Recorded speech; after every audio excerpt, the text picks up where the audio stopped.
Hey babes, welcome back to Bookish Babes. My name's Chastity. My name's Hannah. And today we are going to be doing 10 bookish facts about us. Well, Hannah's going to be doing 5 and I'm going to be doing 5. Yeah.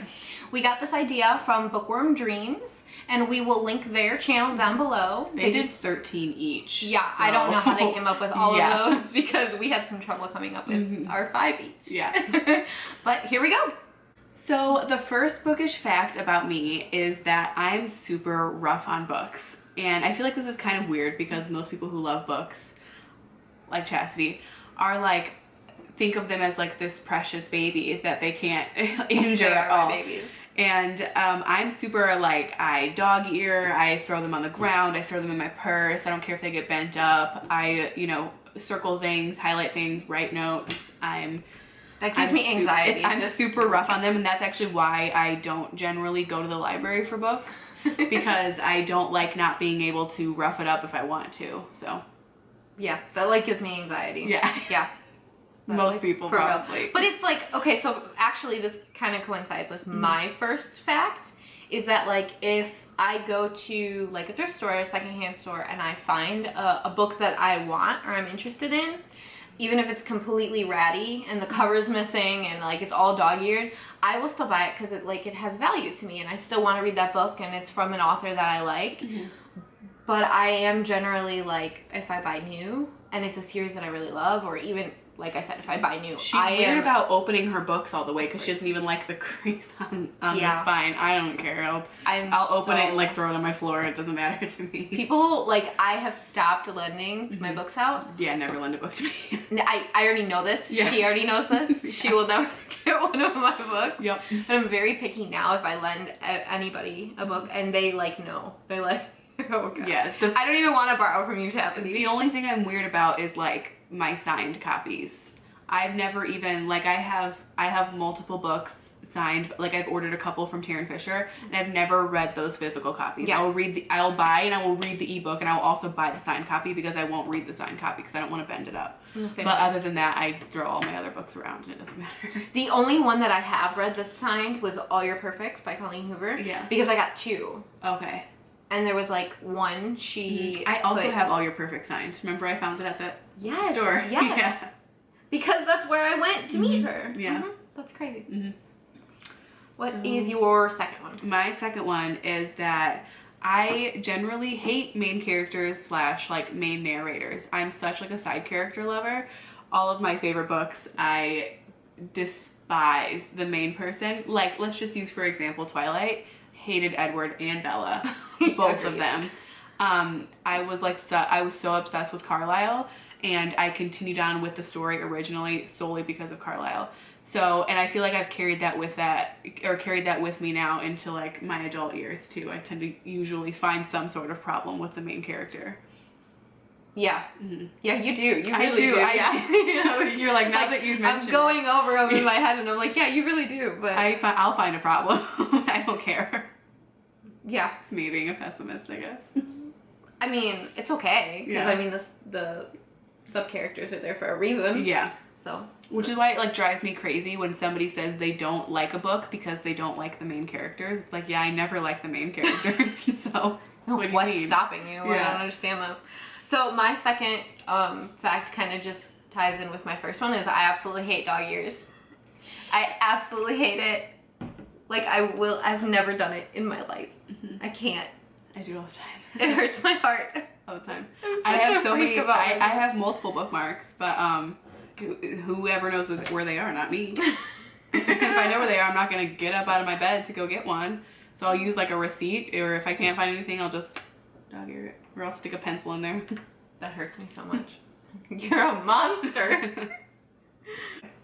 So my third fact is that it's not that I don't have a preference, but I can read a book anywhere and like on any device. I can read, actual like hardback or hard copies of a book, or I don't mind reading an ebook, or You know, reading it on the internet and having to like scroll down, like which is what I had to do when I originally read After, because I read it on Wattpad. I had to like scroll down, or I can read it on my Kindle app and like swipe the pages.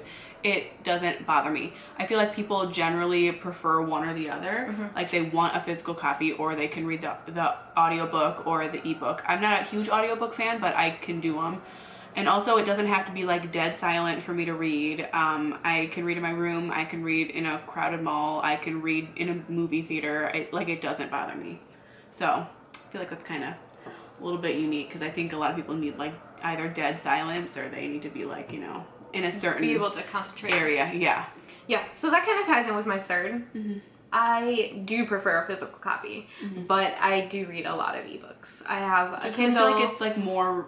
It's just, it is what it is. It's 2019, you know? It's just more realistic to read an ebook a lot of times. I always have my phone, which has an Amazon, the Kindle app on it. So, you know, I could be standing in line at the bank reading a book, which is great, because I couldn't do that before. But, you know, now I do prefer physical copies. Yeah. It's nice to sit down with a good book, but it doesn't have to be that way. And I don't really need it to be quiet either. I can read anywhere. Like I said, the line at the bank. Yeah, so like a little extra fun bonus fact is, since we always talk about Taryn Fisher already, I have never read her book as far as like a physical copy. I've always read all of Taryn Fisher books on my Kindle app, because those are the one books that I'm weird about, because I have most of them signed. I'm super weird about my Taryn books. Like well, like I said, because I just order them signed. Because since I can't get them in store anyway, I have to order them online anyway. I just spend a couple extra bucks and order them signed. The only ones I don't have signed are the Love Me With Lies series, because that was like the first one that I got into. You know what's ironic is that The Opportunist is my favorite book of all time, but I don't own a physical copy of it.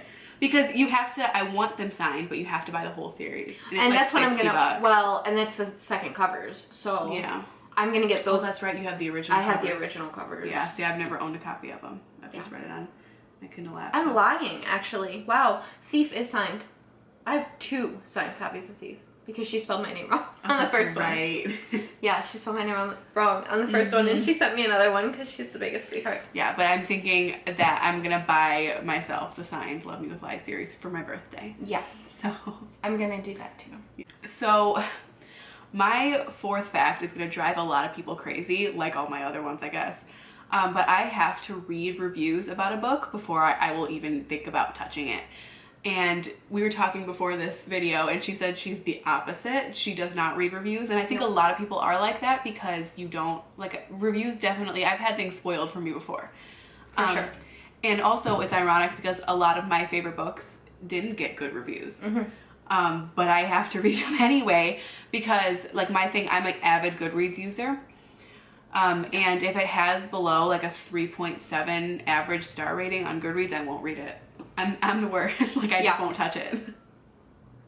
And that's just like a recent thing, because I realized that a lot of the books that I read when I was younger, like Twilight, has horrible reviews on Goodreads, and it's like one of my favorite series of all time. So it's ironic that like I care so much about reviews. It's definitely ironic, because like I don't remember what book it was, but I had suggested a book, and you were like, no, it doesn't have enough stars. And I was like, okay. Yeah, it was good though, so. I was like, I don't know, girl. I'm still gonna read it. My fourth one is I probably have the biggest bookmark collection. I would second that. I have like tubs and tubs and tubs it's ridiculous. of bookmarks, and I use like the same 3 over and over and over again. Because again, like those 3 are in my room. They're just and, accessible. Like, where I'm gonna go and dig out like my tubs and go through and find which one fits with this book. Like it's just, I don't do that. You should do that now. Every time you read a new book, you have to get a new bookmark. So I should, because there's ones that are just still in the package. That you've never used. Never used. Yeah. And I should. You buy them all the time. I do. Every time we get a new like Alice in Wonderland or like bookmark at work, you're like, I need this. I have like Gilmore Girls ones. Yes. I have Golden Girls ones. Yeah. I have Wizard of Oz. I have so many, it's ridiculous. Yeah. Oh, so speaking of Twilight, my last fact is that I am such a collector that I have bookshelves that they're not like the cube bookshelves, they're like the ones that have like the wide shelves. I don't know if I'm describing that right, but I have an entire shelf full of just Twilight books. So So I have the paperbacks, I have the hardcovers, and I have the movie tie-ins, and then I have Life and Death, and then I have a dual hardcover copy of Twilight and Life and Death. And I have several like companion, like movie companion and novel companion that were like written by like a third party. So it's kind of ridiculous, the fact that I, like, and I'm talking like I have, oh, and I also have all the mass markets. Yeah. And you've got that director's journal or whatever. Yeah, it's ridiculous how many copies I have. But every time I'm at a thrift store and I see a copy or two that I don't have, which is kind of impossible now, but just over the years, I would buy it. And in my defense, I didn't spend a lot of money on them because I found most of them at Goodwill. My original ones are my paperback ones. Those are the ones that I bought back in the day when they were like first coming out and when I was first reading them. That's what I have. Yeah. I have those. But I've also gotten the hardcovers over the years. But I don't think I've ever paid, other than the paperbacks, I don't think I've paid full price for them. I think I've always bought them from a thrift store or bought them like off Amazon. Or I think I have the first 3 in the original paperback and Breaking Dawn in hardcover. Yeah. Which bothers me. That's something that bothers my me. My hardcover of like Twilight is on one side and Life and Death is on the other. I got at Barnes & Noble, but I got it in like the bargain section. So it was like $7 or $8 for like a hardcover of 2 books. So yeah, I just got it for my collection, even though I already owned copies of both of them. Whatever. Yeah, I know. It's different. I get that.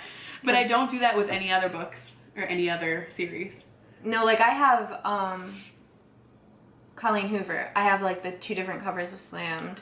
I have the 2 different covers of Confess. Those are probably the only ones that I like I have, actually, because you gave to me, I don't have a physical copy of I Can Be a Better You. I only have the copy of Bad Mommy, but I will probably also buy I Can Be a Better You to have both names and both covers. So I guess I have that too. Yeah.